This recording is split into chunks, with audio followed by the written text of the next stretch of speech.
Good afternoon. This is Bill Moran of The Bill and Kelly Show, coming to you from Sip Coffee House in Highland, Indiana.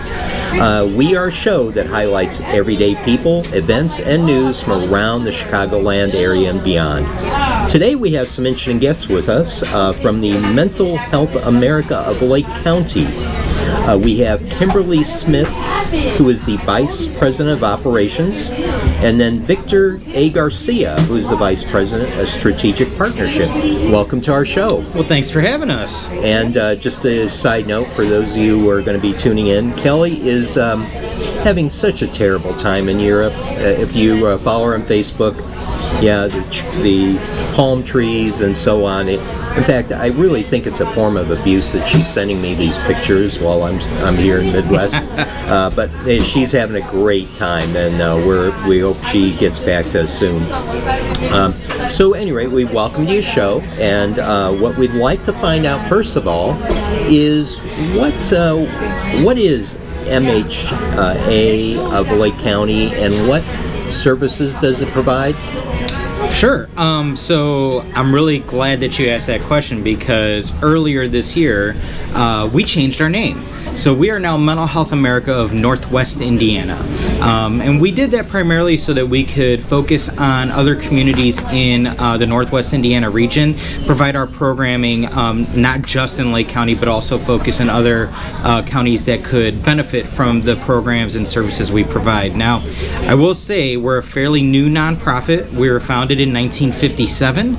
We've only been doing this for a handful of years, since we've been serving the Lake County community since 1957. And our mission is to transform our community through proven programs that educate, empower, and strengthen the way families function for life. I like to say that most of our work is focused on three pillars, which is increasing early childhood education, decreasing adverse childhood experiences, and decreasing infant mortality rates in Northwest Indiana. Victor, my parents would appreciate that you say 60 years old is new and young. Yes. For those of our listeners that know me, they know I appreciate that. Yes. I'm close, not there yet, but very close. So, as Victor explained, with Mental Health America of Northwest Indiana, we are a little bit different than what folks might think of when you hear mental health. The foundation originally, back in 1957, was an advocacy group that would be promoting the understanding of mental illness and being able to advocate for those that are facing challenges with mental illness. And over the years, our programming has really evolved to be able to focus on prevention. And so I like to go to the World Health Organization has a definition of mental health, and that says that it is the pursuit of well-being. So helping us to make that shift, that when we talk about mental health, we're talking about all of us being able to really intentionally work on what are the coping strategies that we need, how do we handle stress management to deal with day-to-day challenges. Understanding that some of our families that we serve and throughout the county and throughout Northwest Indiana might have more vulnerabilities, might be facing more difficult challenges, some than others, but that all of us can pursue mental health and the ability to be able to cope and function in life. So I'm excited to have joined Mental Health America of Northwest Indiana back in January, after working for years in early childhood, focusing in home visitation in the Parents as Teachers program. And we recently merged Early Learning Partnership with under the MHA umbrella, and have when we combine our numbers, we saw that just last year alone we were able to serve more than 1,000 families just in home visiting, along with all of our other programs, and we completed over 10,000. Yeah, it was close to 15,000 visits in the home with families. So we would love to tell you more about what we do. What does that home visit look like, and how does that impact families? How does it impact the children that are in the home, and how does that impact our future as a So it's a community. holistic look at family mental health, from the parents, and that eventually comes down to the children, and making sure the parents are functioning well, they're not going through any undue stress or something that would cause excessive anxiety or mental problems. So, I like to tell people, everybody has a child and they want to be the best parent they can be, but sometimes they don't have the tools or don't have the know-how, or they have other barriers that keep them from being the best parent they can be. And I'm glad that you said that holistic approach. I've got 2 kids, and I remember when my daughter was born, and it was such a joyous occasion. Looked at my wife, we're all smiles, left the hospital, and then said, "Oh Lord, now what?" Right? So a lot of our programming is focused on that, now what? Right? Because we want to make sure that we've got that parent focused on that child, that parent is doing everything they can to create that bubble around the child, because we know life is going to have some challenges, right? There's going to be some struggles, and for some families there's more struggles than others. Some families don't have that connection with other family members to be able to help teach them how to be their best parent that they can possibly be. So it's looking at that holistic approach of how can we help a parent be their child's best and first teacher by eliminating barriers to being that best and first teacher for the child. That's where our Healthy Families and Parents as Teachers programming come in. And I'll let Kim kind of explain a little bit about how those programs work. So as you were talking, it took me back to home visits that I've done in the past with families, and sitting in an environment like this where you're helping in their home, helping them to identify their strengths and what are the areas that they want to work on as a parent, as a family, as an individual. What challenges are they facing that we can help with? And often sitting in that environment, I will lead with, we don't know what we don't know, and that's okay. That's what I'm here for. That's what the home visitor is there for, to be able to provide the tools, the research, the information, so that as parents they can make, and I'm a parent too, we can make informed decisions about how we're parenting, and informed decisions about how we move forward with some type of challenge. So with Healthy Families, this is actually a program that is provided through state and federal funding, and we are able to serve currently over 630 families that are receiving visits, anywhere from weekly home visits to monthly home visits, where we have trained professionals that will go into the home, and we provide information on brain growth. And Victor knows that brain growth is my favorite topic. Neuroscience, getting neuroscience into the home and just giving parents even a little bit of information about what's happening in the brain from pregnancy on is a gift for families to be able to make that connection. And so I share my favorite fact: 90% of brain growth happens by age 5.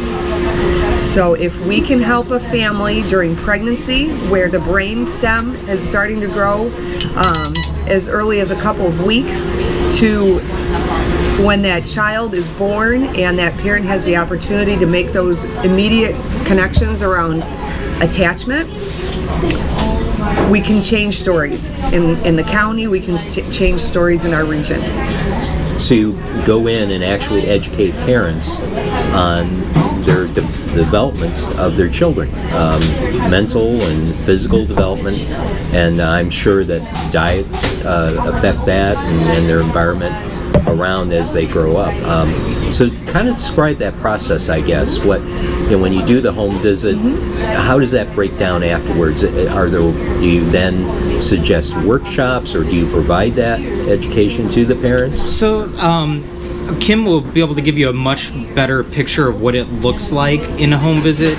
But I did want to share a little bit about our 2 biggest programs, being Healthy Families and Parents as Teachers. We're looking to enroll moms in Healthy Families prenatally or up to the baby's age of 3 months. they can stay in that program until the child turns 3 years old. So we're talking long-term work with the parents. Now, our Parents as Teachers program allows for the child to remain in the program until they are ready for kindergarten, usually around age 5. So it's a little bit different. Now, again, as Kim had mentioned, Healthy Families is federally and state funded. Healthy Families as a program is in all 92 counties in the state of Indiana, but there are restrictions on qualifying for that program. One of the more critical parameters is the family being at 250% of poverty level or below to qualify for that program. So what we do know is a lot of families need support and may be above that baseline of 250% of poverty level or below. And that's why the Parents as Teachers program is so critical to us, because it's universal access. There's no income restriction on our Parents as Teachers program, so while they have very similar goals, we're able to serve pretty much any family in Northwest Indiana with our programs. So just wanted to kind of give you a little idea of how we get people into our programs, and again, how long they stay. We're not talking 1 or 2 home visits. We're talking a family being with us for years in the programs. But Kim can give you an idea of what the home visit actually looks like. So yeah, that's an important dynamic to what we do, is that we can be with a family for a very long time, and at least monthly going in and providing that timely knowledge. What is happening with your child at 1 month old? What's happening with your child at 2 months old? And so it's typically about an hour. And in every visit, we are sharing information, neuroscience-based information, but in an easy way that connects with what's happening in everyday life. So every time you hold your child and look face to face, a brain connection is happening. Every time you breastfeed, every time you sing, every time you read a book with your child, there is a connection happening. And so we actually bring our hand in. This is a neuron, okay, and we'll help them to understand that every time information coming in, we've got music in the background, we've got light, we've got touch. Every time information comes in, that connection is made and it sends that information on. So every time you read a story again and again and again, and that child wants you to read that story again and again and again, that's a wonderful thing. And we explain to parents so they have that visual in their brain. Okay, a connection just happened. That's why my child's asking me to read this book again, because a connection was made, a positive connection, and they're like, okay, I want to hear that book again.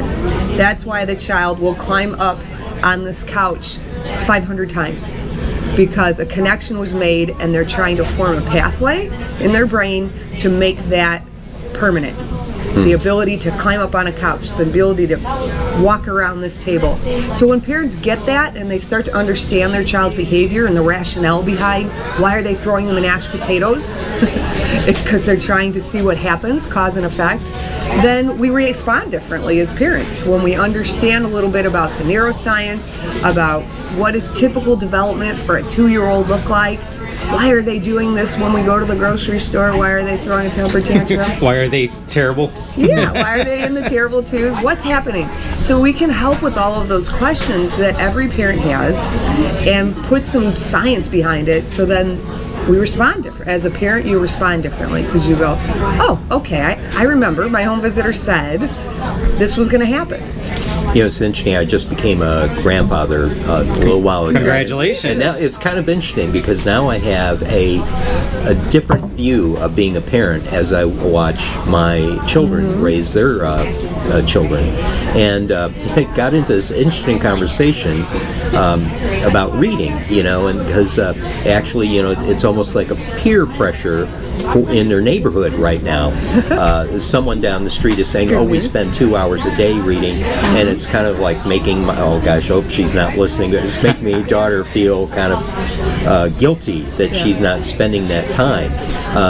So I guess my question would be, is there, well, age level, number one, to start reading that. Number two, when should you feel guilty about not reading enough? How many books do you go to the library and take out the whole children's section, or so what do you do? I mean, what is the age level you should start looking at, and what is the appropriate amount of time to spend reading? Great question. So my response would be, you can actually start reading prenatally. We just had a parent educator tell me about a visit where mom and dad were reading. That was the activity, and while dad was reading to the belly so that the child could start to hear his voice. So it's actually never too early to start reading, but to help with your daughter and other folks that say, I'm a working mom, I don't have 2 hours to read to my child, I'm trying to fit it in. What we recommend is at least 15 minutes a day, especially in the younger years. So understanding that a child 0 to about age 3, 15 minutes here and there is going to make all the difference. It's not actually realistic for most children that age to sit for 2 hours and read. That might be hard for them to do unless they're an infant and they haven't started moving yet. But once they start moving, it's hard to get them to sit for more than a few minutes. Yeah, when I heard the 2 hours, I'm like, wow, because that brought me back to the memories when we read with the kids, because especially Christmas time, that was a big deal. We got a new Christmas books for them, and so that was a spike in their reading exposure.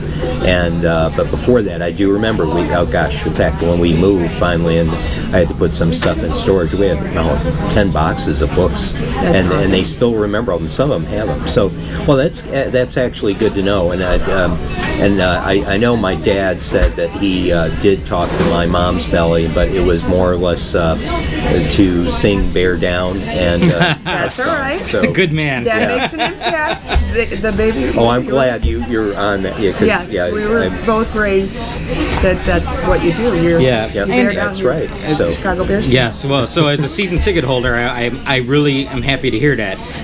However, I do want to mention that early reading to an infant, to a toddler, is critical to their success in kindergarten. Absolutely. And studies have shown that success in kindergarten is correlated to success in high school graduation and educational attainment.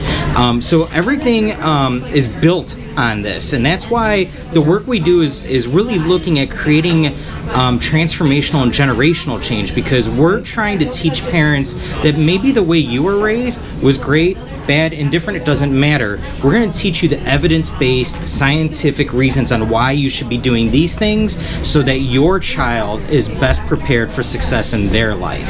Now, the other thing that we're starting to hint towards is all of this is great, right?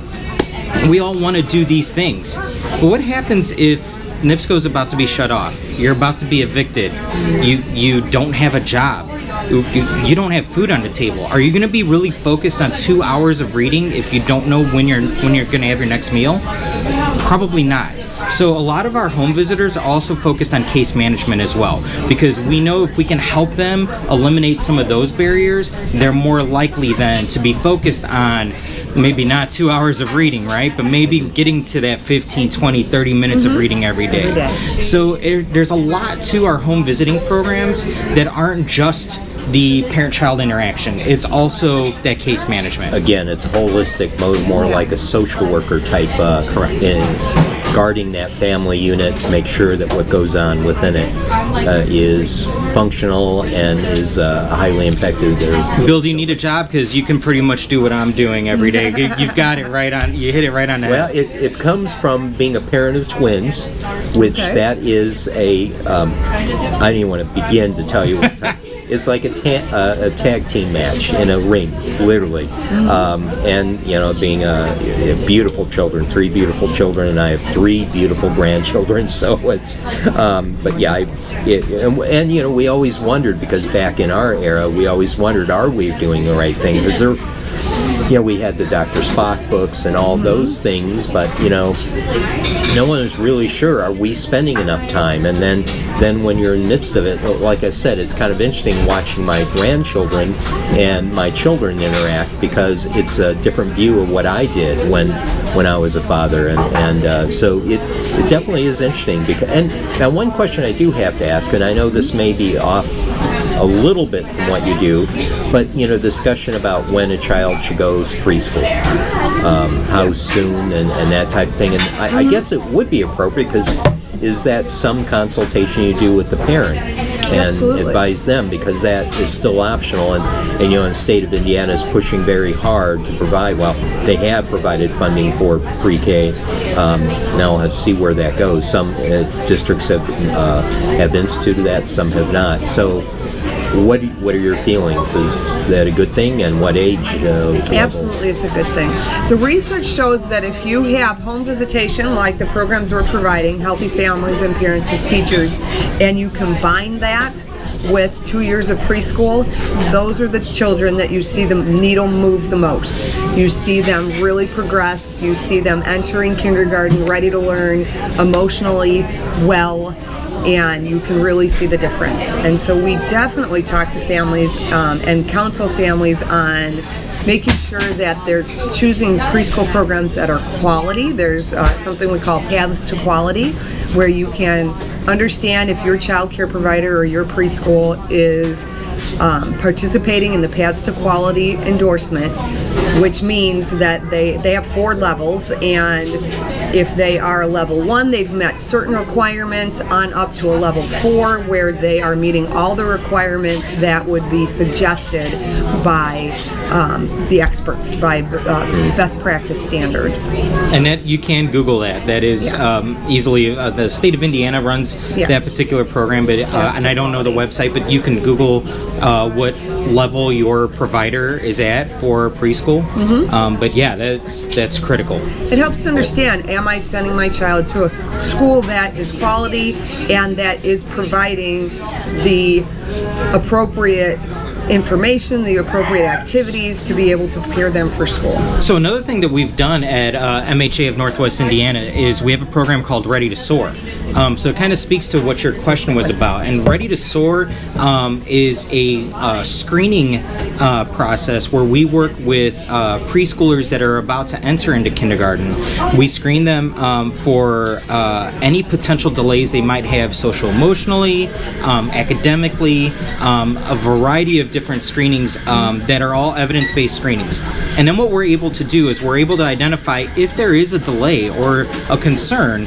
We can then provide in-home consultations with a qualified parent educator to help bring the parent up to speed on what they can do to help their child be ready for kindergarten success. And it's a great program. We're in multiple schools where we do it as part of the school district. We're in Hammond and Griffith and East Chicago currently. We have funding partnerships with those schools in particular to go in. With East Chicago, we're actually starting next month, and we will go in and work with any families that have a preschooler.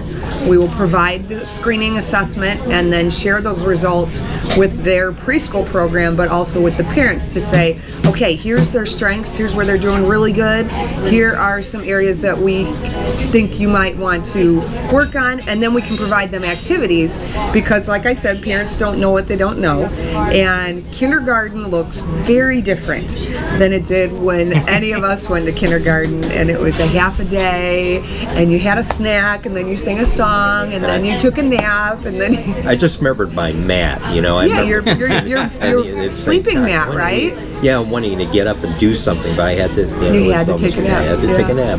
And, it looks very different now. Yeah. Kids are there. Majority of children today are full day kindergarten, and they're expected to come in with knowing their colors, knowing their numbers, having book concept understanding, book what we call book knowledge. What's the front of the book? What's the back of the book? How do you follow along? To be able to write their name, and so and those self-help skills to be able to self-regulate for a whole day away from their home. Yeah, I remember when the state of Indiana was implementing the full-day kindergarten. The parents, the reaction was, how can they be there for a full day? They're typical helicopter parent wondering, oh my gosh, how is my little one going to make it through the day? But in actuality, practice has shown that has increased performance of the students and their cognitive skills as they develop and through the primary grades and so on. So, well, and it's interesting because what you're really alluding to is resiliency, and it's something that is really critical to the work that we do, is being able to build not only resiliency in the child, but also resiliency with the parent. Because again, we're focused on the parent being their child's first and best teacher. It's all modeling, right? So if you as an individual, as a parent, are resilient and able to bounce back and be able to, hey, look, I've got these new stressors in my life, I have these new demands, these new requirements of me, how do you cope and deal with that? And if it's in a positive, strength-based way, you then model that behavior to your child, and that's when you're going to see that those kids in kindergarten surprisingly are able to do this if they've got the proper modeling and behaviors taught to them in the home. And that's where being very interested in just education in general, I like to say that, what happens at school is great, but it's really what happens at home that's going to dictate what that child is going to be like, their success in life, what things they're going to have to overcome to meet the goals that they have. And it's a unique thing that we do in our programming, because our home visiting programs focus also on a thing that we call the family goal plan. So sometimes our family goal plans are going to be very different based on family to family, because we're looking at the individual family unit as a whole and what does this particular family need. As Kim had mentioned, we've got close to 700 families on our caseload right now. So each family is going to have unique needs, and what are those needs? And we don't want to dictate what that family's goals should be. We should be hearing what they want to accomplish, and then help them meet those goals. So some of those family goal plans might be, I want a new job, I want to finish college, I want to buy my first house, I need a car. It might be, I want to make sure that my kid gets into this college when they graduate, whatever those goals are, and then we help meet those goals, again, in a strength-based approach and by helping eliminate barriers to those goals. That brings up a question about what type of what type of challenges do you see with single parent families, and because that is something when I was at Valpo Schools for 21 years, I was looking at some statistics of single parent families and their grades, and there was it was overwhelmingly, there were some unique situations, but I imagine you sit down with those people and figure out, okay, it's time management then, how do you, before you go to work, make sure that reading gets done, making sure that math problems are done, and even, because even more, even with two-parent families, because the economic times we're in, more parents, both of them are working now. And so what type of time, is it time management that you work with them on, or? Well, I think that kind of helps us to talk about protective factors. So with any of our families, as you mentioned, we have families that, we have single parents that are challenged with trying to make ends meet, trying to balance all the roles of parenting along with everyday life. Also working families that both parents are out of the home working full-time, sometimes more than full-time. How do we support those parents to be able to face those challenges and still feel good about meeting the needs of their children? So one of the real large foundation of what we do is strengthening families' protective factors. And this approach allows us to help parents with building certain factors that research has shown will help them to be more resilient. So support, building concrete support in times of need. We're helping families to think about who are their support networks, who are their social support networks that they have in their neighborhood, and if they don't have those, how can we help them to build them? Do they have family that can help them? And a lot of our families of all different types of structures have really surprisingly strong support networks that we can help them to build and to leverage to be able to make everything work. So I think that's important. We work with a lot of single families, and I've seen some fantastic, incredible, nurturing environments with all types of family structures. And it's that parent, if they feel challenged that they can't do it themselves, there is someone that they can call on to help out. And there's the home visitor that becomes part of their what we call circle of support. And we actually have a handout that we utilize, a visual, because I'm a visual person, to be able to say, okay, you're in the center of this circle, and who are your supports? Who are those layers? To help them realize that they're not alone, that they do have a lot of different opportunities for support, and helping them to be able to ask, because for some of us, I know I was one of those parents, sometimes it's hard to ask for that help. And how do I ask that? So that is definitely something we have conversations about. Who are your circles of support? How can we make that grow so that you are able to accomplish the goals that you're wanting to accomplish? I know if my parents were still here, they would claim that the whole city of Gary raised me because they couldn't do it on their own. Absolutely. In fact, I still remember my kindergarten teacher, they're sending abnormal amount of gifts and packages, just being very thankful that she spent a half day with me. Yeah. Because they knew what I was like. So it's funny because, as I mentioned earlier, our mission is through proven programs. It's in our mission statement. The work we do is either evidence-based or evidence-informed. We focus on research. The work that we do has been proven to work. We don't just say, oh, we're going to do this thing and hope that it's going to make a change. No, we do programs that are proven to work. But this isn't anything new of what Kim is just talking about. It is the age-old adage of what? It takes a village, right? It takes a village to grow. It takes a village to raise a child, and it's sometimes that village is really, really small. Sometimes it's just looking outside the box of what is your personal village, right? And that it goes back to what you're saying with those single-parent households, those dual-income households. Sometimes that village is the neighbor next door, the city of Gary. Your friends, your family members. What if you live here in Northwest Indiana, but you're from Colorado and you don't have anyone around you? So a big piece of what we do is what we call the Parent Connections, which is basically an opportunity to introduce pregnant and parenting families to other pregnant and parenting families here in Northwest Indiana.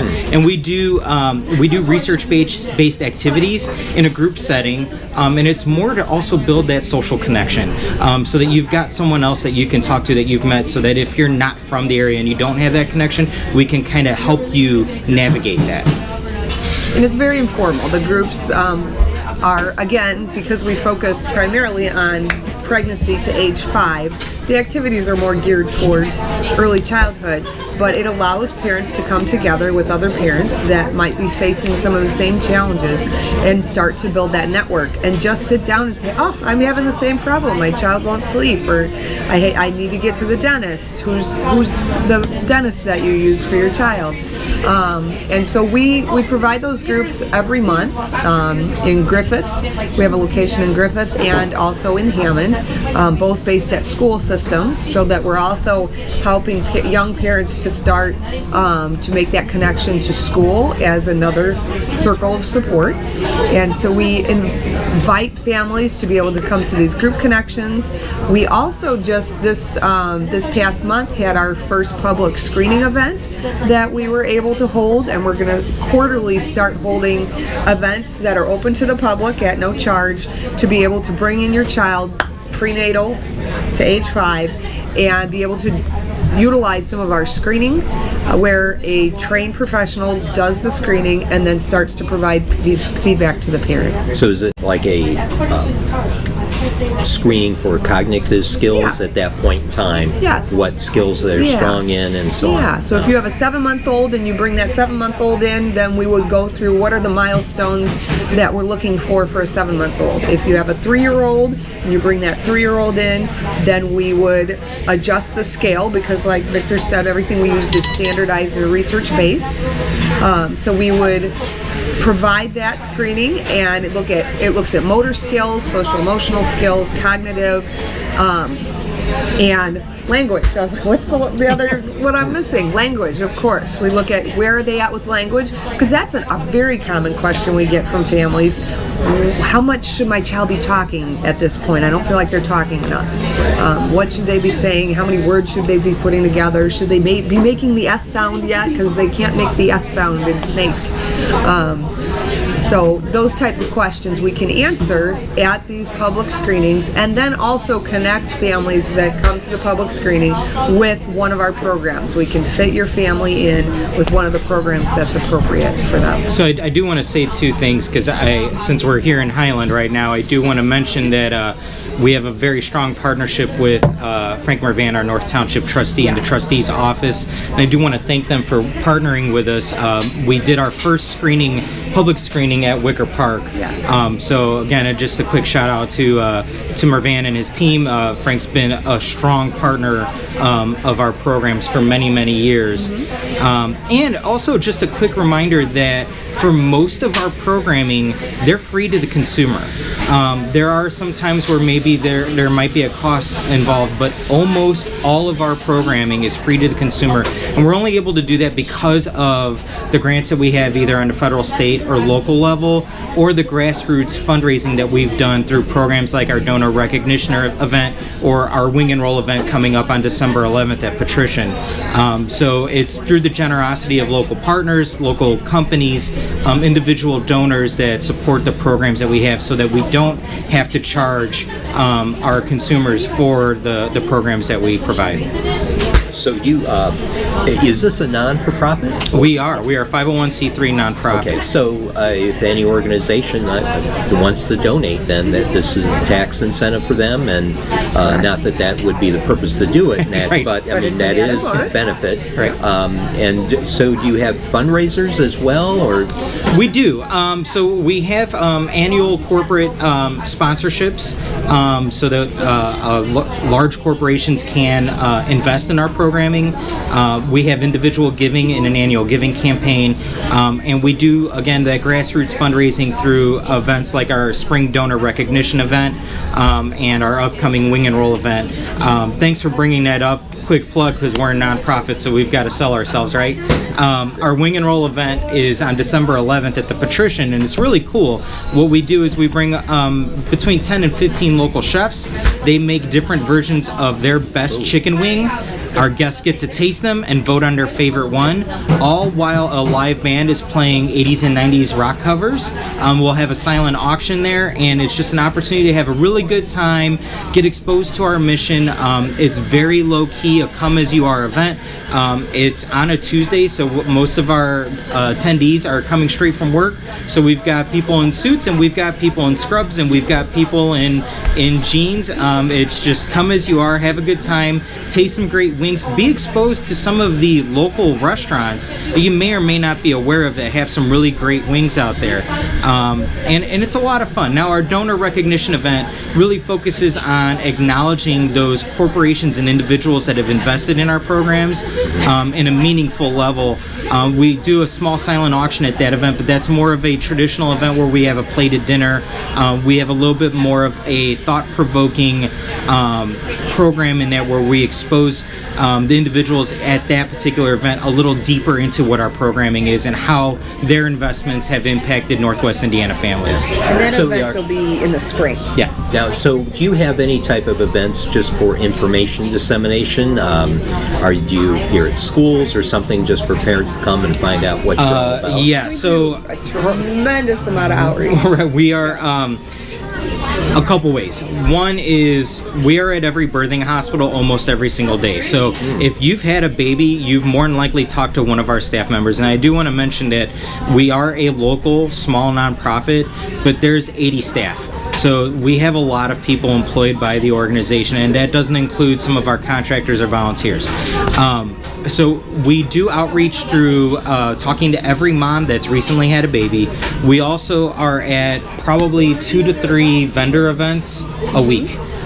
So whether that's partnering with Franciscan Health and doing one of their baby showers, Methodist Hospitals, North Shore, HealthLink, Merrim, 219 Health. I mean, we partner with a lot of organizations, and it's something I joke about because, as I was mentioning earlier, we've been around since 1957, and while the general community may not be as familiar with us and our programming, if you talk to other providers that are in the same arena that we're in, they've known us, and they've known us for a very long time. So part of our challenge is getting out into the community and doing things like being on your show today to explain who we are and what we do, because we don't do what you think we do when you hear the name Mental Health America of Northwest Indiana. No, I mean, it sounds like more of I hate to use the word consultant, but it's consulting that parent what to do. We use coaching. Coaching. There you go. That's a good one. Coaching because is very good. really, we are not the experts of your children.